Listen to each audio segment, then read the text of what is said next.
আসসালামু আলাইকুম রহমতুল্লাহ। Welcome to Molla news TV. Molla news টিভির পক্ষ থেকে আরেকটি গুরুত্বপূর্ণ আপডেট নিউজ নিয়ে আপনাদের মাঝে উপস্থিত হলাম। পূজা চলাকালে আযান নামাজের সময় বাদ্যযন্ত্র বন্ধ রাখা প্রসঙ্গে যা বললেন ভারতীয় গণমাধ্যম। বিস্তারিত নিউজটির মধ্যে থাকছে।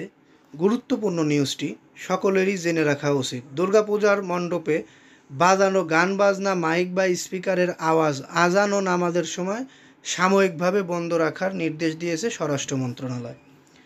বাদ্যযন্ত্রের আওয়াজে যেন নামাজের ব্যাঘাত না ঘটে সেজন্য এমন নির্দেশনা দেওয়া হয়েছে। তবে নামাজের সময়ের পর যথারীতি পূজার বাদ্যবাজনা চলবে। পূজা উদযাপন পরিষদের নেতাদের সঙ্গে আইন শৃঙ্খলা পরিস্থিতি নিয়ে বৈঠক শেষে স্বরাষ্ট্র উপদেষ্টা লে জেনারেল অবসরপ্রাপ্ত মোহাম্মদ জাহাঙ্গীর আলম চৌধুরী এই বিষয়ে সাংবাদিকদের সঙ্গে কথা বলেন। ওই বৈঠকে স্বরাষ্ট্র উপদেষ্টা বলেন, পূজা উদযাপন কমিটির নেতৃবৃন্দুর সঙ্গে আলোচনা হয়েছে। নামাজ ও আযানের সময় পূজা মণ্ডপে চলা গান বাজনা বন্ধ রাখতে বলা হয়েছে।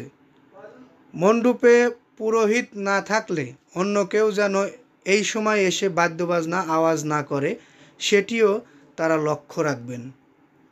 তবে এই বিষয়টিকে ভিন্নভাবে উপস্থাপন করেছেন ভারতের একাধিক গণমাধ্যম।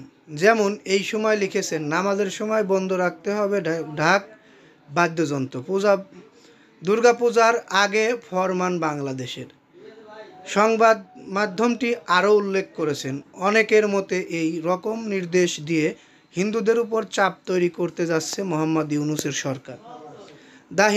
হিন্দুস্তান টাইমস বাংলা লিখেছেন, হাসিনার পতনের পর দুর্গাপুজোর সময় যাতে নতুন করে অশান্তি ছড়ায় তা নিশ্চিত করতে বেশ কিছু সিদ্ধান্ত নিয়েছে বাংলাদেশ অন্তর্বর্তী সরকার, যা নিয়ে ইতিমধ্যে দানা বেঁধেছে নয়া বিতর্ক। কী সেই সিদ্ধান্ত? হিন্দুস্তান টাইমস বাংলা আরও উল্লেখ করে, তাহলে কি শেখ